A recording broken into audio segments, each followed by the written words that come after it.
Everyone, welcome back to FPL Fran. Today's video is going to be the Game Week 36 cheat sheet. We're looking at 3 weeks left until the FPL season is done. We know Game Week 38 is probably going to have a little bit of rotation. For Game Week 36, I don't really think there's too many hot topics. It could be the probably sub 5% scenario of a Haaland start that could change things, which I really don't think is going to happen. We will have city leaks though, so that is going to force a lot of transfers. Directionally, I think when we look at players like KDB, who's going to be a hugely popular captaincy option. Other than that, though, I think it's one of those weeks where you look at the remaining few weeks left. You know that some teams have other priorities in terms of sort of managing Champions League, in terms of managing, sorry, not Champions League, Arsenal just got knocked out, unfortunately, but Europa League and also the FA Cup final. So this kind of impacts softly some of the fixtures around Game Week 37. And as we know, Game Week 38 tends to always have a little bit more rotation, because I think the fixture or the kind of European aspect of the season is for the most part done. There's a lot of matches in Game Week 38 that could still be quite interesting, because we have, let's say, for example, Newcastle versus Chelsea, and that could have a bit of drama towards it. But in terms of fighting for those top 5 spots, consolidating those European Conference League spots, sometimes things are a bit more defined then, and then teams have the opportunity, I suppose, to be on the beach, whether they want to or not.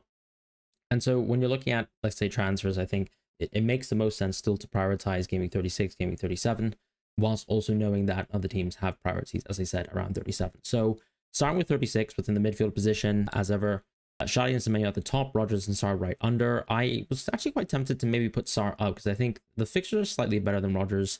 His underlying stats are still absolutely ludicrously good, but I just think that the minutes will just be a little bit softer around Game Week 37 coming off of the FA Cup final. Unfortunately, he has no pen share as well, so that's a bit of a knockoff. With Rodgers, I don't know if there's a world where you're starting to see Watkins come off a little bit earlier for Malin. Rashford isn't around. Asensio gets subbed off quite early too. Maybe he's got a little bit pen share, but I can't see that sort of making him a better pick for me. Semenyo having the Leicester at home game, I think, makes him still an elite pick, and I wouldn't really drop him from this point, even though one of the City fixtures is tough.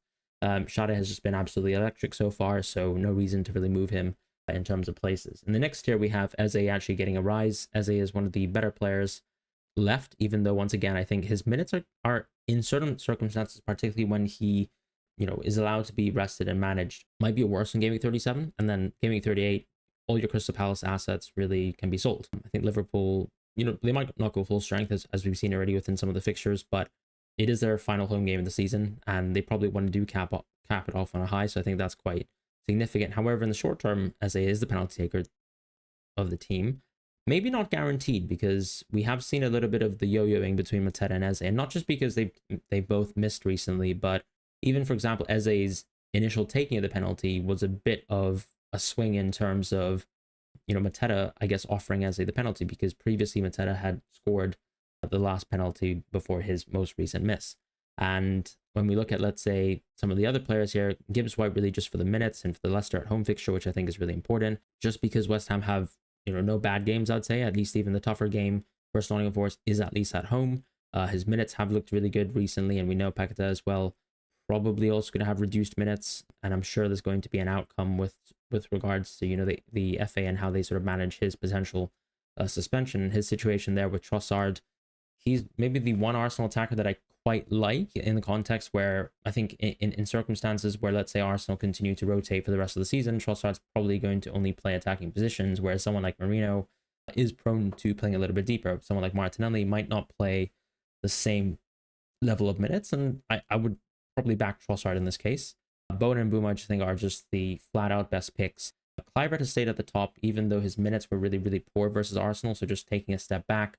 The reason why he's there is as you can see, even in a week like Game Week 35, penalties are so important, and that is still something that he has access to as long as he's on the pitch. And I think we can't close our eyes to it, even though there's at times where Kluivert is pretty ineffectual, I think, in open play. It's just that big separation between some of the other picks, when he can also sometimes play 90 minutes, is the fact that he's on penalties. De Bruyne is probably a green pick. Maybe it's actually a mistake on my end, but to have him as a yellow pick, I do think that the interesting situation, I suppose, is there's still always a proclivity for someone like De Bruyne to maybe get rested for the Southampton match, if it's the case where Pep is trying to maximize on the FA Cup fixture and also seeing this as an opportunity to give De Bruyne a little bit of rest, right? If if you disrespect Southampton, which I think honestly Pep has previously in the past shown, not just disrespect, but more so, an understanding that, let's say, when he plays a significantly weaker team, that he can rotate a bit. I guess there's a possibility there, but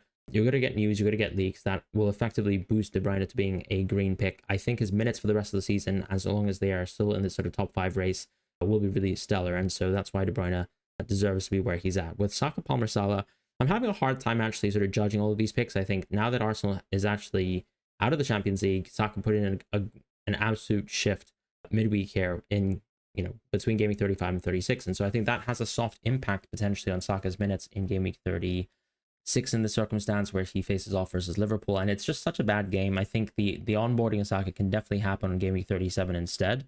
As far as Palmer and Salah, Palmer, in my opinion, is actually probably one of the best options left in the game. When you think about how you captain for the next 3 weeks, I'm thinking, De Bruyne and Mbeumo probably popular captaincy options for Game Week 36. On 37, I actually think Palmer might be a standout option. And then 38 for me is a Salah standout captaincy. But bringing in Saka would make a lot of sense for that Southampton game because it's Southampton. So that's why I feel like all these picks are quite relevant right now. It's very unlikely that someone actually can own all 3 of these picks because equally Bowen and Mbeumo are very, very strong. De Bruyne is also really, really good as a pick. So I think it's a case where a lot of people have to sort of pick and choose how they're going to manage their last few transfers, and specifically how they'll manage those last few transfers within the midfield position. And for that reason, I quite like all of these picks. Palmer actually looked really, really good versus Liverpool, not just because he took a penalty and actually scored it and placed it well, but some of the chances that he was creating within the match, I think he effectively was a key part towards the first 2 goals.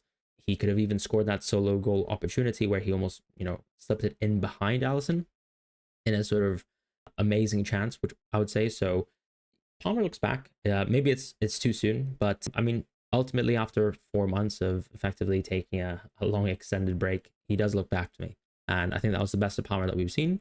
How quickly, he'll sort of return back to form, I don't know in terms of sort of maintaining it, but that was the most, pleasuring Palmer game to watch in a long, long time. And that's a pro. With Salah, his minutes are still good.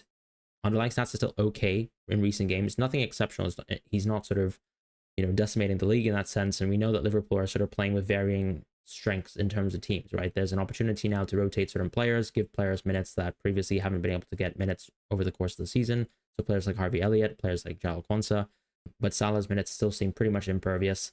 And he is still very much going for, goals and assists. And whilst he's not been able to get them, I still think he's a very solid pick. And as I said, a really elite option for Game Week 38 as a captaincy. And I think one of the big things here is the trade-off for selling Salah that significant? I'm not quite sure. So I probably wouldn't consider selling Salah in the circumstance. Moving off towards the forwards, we have Raul as a new pick. There's some nice fixtures here. I think that Fulham have really dropped off the cliff when it comes to attack. And actually Raul's baselines have dropped off very significantly. The markets still actually rate him as a very top forward option. And that Muni's injury is still significant. I think my only concern, once again, is just that Fulham team strength aspect of things in terms of the attack and Raul's baselines dropping. So is he still a solid pick? I think so. But this is really just a case of if you're seeking a differential just to seek a differential. I think the same applies to Vardy, who in the interim, of course, has, after coming off a great game in 36, has a tough game in Game Week 38, but is just another sort of option Game Week 37 when he just has, a golden fixture. With Welbeck, I've got not so much interest there. João Pedro's back soon. The elite picks in the forward position for me are Evan Nilsson, Wissa, Wood, and Cunha. If I was wildcarding, I probably would actually ignore someone like Isak or ignore someone like Watkins as well. I think really I would still go from the picks within the green territory. But the thing is, it's all about this cost of a transfer. And so a lot of people on Isak is extremely high effective ownership. Is he a bad pick to own right now? I wouldn't say so, because Newcastle's still very strong. Isak still has really great baselines. He still is on penalties. And it seems like he might close out the season playing more so 90-minute type games, as opposed to being an option where he's just, man for man subbed for Wilson at 70 minutes. So that's kind of my thoughts on Isak. I think he's not really worth a sell. But if this is the week where you want to chase versus your mini leagues, you might as well draw the line here and take a position where you go into the great fixtures of Evan Nilsson, Wissa, Wood, or Cunha, and start from there and go against the crowd and the effective ownership of Isak. Marmoush gets a soft drop. That right wing performance, that was hard to watch, really. I just don't think he really fits in that position. I don't think he really synchronizes too well with any of the midfielders that aren't really De Bruyne, who aren't looking to slip him in as he constantly makes these sort of dynamic runs. Doku played quite well, I suppose, within the context of the previous match, And so that has less bearings in terms of, opportunities for Marmoush to play his preferred type positions or to be in good opportunities, I suppose, for himself to take shots. Jackson, Mateta, decent options, but Mateta with sort of a reduced minutes around 37, I think is quite easily a sell soon. Watkins' minutes weren't good enough in game week 35 for me to really consider sort of moving him towards that green territory. I was actually quite shocked that he was still subbed off quite early, and that's not a good sign. With Haaland, we saw him on the bench on game week 35. He did not play. He was warming up in 35. I just think with the FA Cup final around the corner, is there any risk to need to go for Haaland? No. I think you have to absolutely wait for leagues to really make a move towards Haaland. And if you choose to go against that and you just think that you want Haaland off the bench, I mean, fair play. But I think that it's one of those cases where I would just wait. And it's not that interesting really to go into Haaland right now just because of minutes. Moving on towards defense now, we have Mykolenko getting dropped. That's just simply coming off the Ipswich at home game.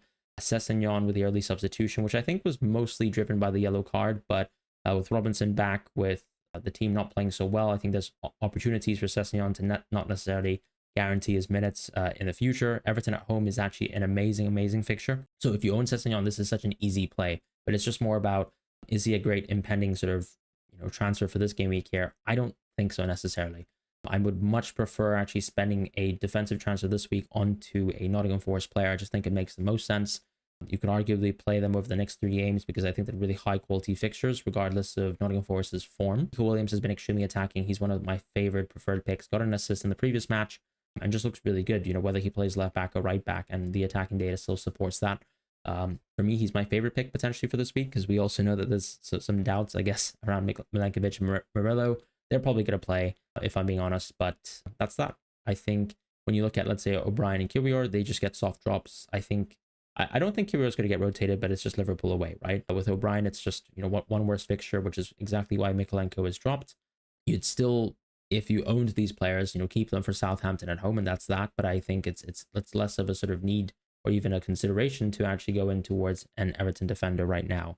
As far as the rest of the picks in this sort of differential position, this is really just picks that a lot of people have kept within their teams that I still think are relevant to play, for example, on a game week like this, where, for example, Chelsea at home is not actually so bad. The clean sheet percentages on offer this week just aren't very good across the board. So I don't think there's a huge difference between, let's say, playing a Newcastle defender versus Chelsea or playing, I don't know, let's say, Estupiñán versus Wolves. Equally, of course, the flip side of that too, with even, let's say, a Ryan Ait-Nouri, for example. So that's kind of my take in these sorts of positions. Aina, as I said, alongside that sort of Nottingham Forest backing piece, is a very solid pick to go for. The bonus aspect of things, I think, does tend to benefit Aina, but he's not been playing super well. And I think part of it too, previously early in the season, was that he was getting a lot more touches of the ball, and that allowed him to sort of get maximum bonus outcomes, whereas Murillo might actually be that player right now as a BPD. Milenkovic obviously has the goal threat from set pieces, although Murillo was the one who actually got the goal coming off of the Nico Williams shot/assist. But I don't think we need to necessarily react purely towards that game. I think Milenkovic is probably still the standout option. Markets still have him as probably the biggest goal threat from the defender position from this team. But as I said, Aina has sort of those bonus outcomes, and it's not like he's completely devoid of attacking ability. City players are still really solid. Ruben Guardiola have been solid, many weeks in a row now. Their minutes still look really safe. It's more so now, for example, now we're seeing Nico O'Reilly getting subbed off in certain games, and that means that Kanji also could come back and play, and maybe they can close out the season with Guardiola within a left back position in certain games, maybe starting in some matches. Kirkes, Munoz, still solid picks because of the attacking threat, but I don't think the fixtures are that good. Kirkes obviously amazing for Leicester at home, but really only a transfer that I would consider alongside someone like Howson on 38. With the rest of the picks, I've given Saliba a bit of a soft drop. That's just fixture induced. And that's pretty much it for defense. With goalkeepers, we kind of have similar sort of trends. Pickford getting a soft drop, Raya getting a soft drop as well. That's just fixture related. Nothing too exceptional. I think, at this point in the season, you're kind of picking and choosing how you want to spend your transfers. Do you really want to make big moves to target teams like Southampton, Ipswich, and Leicester? I think that makes a lot of sense. Are you saving them for Game Week 38, where there's going to be a bit more rotation, so you might want to have more transfers anyways? That could be one option to go around it.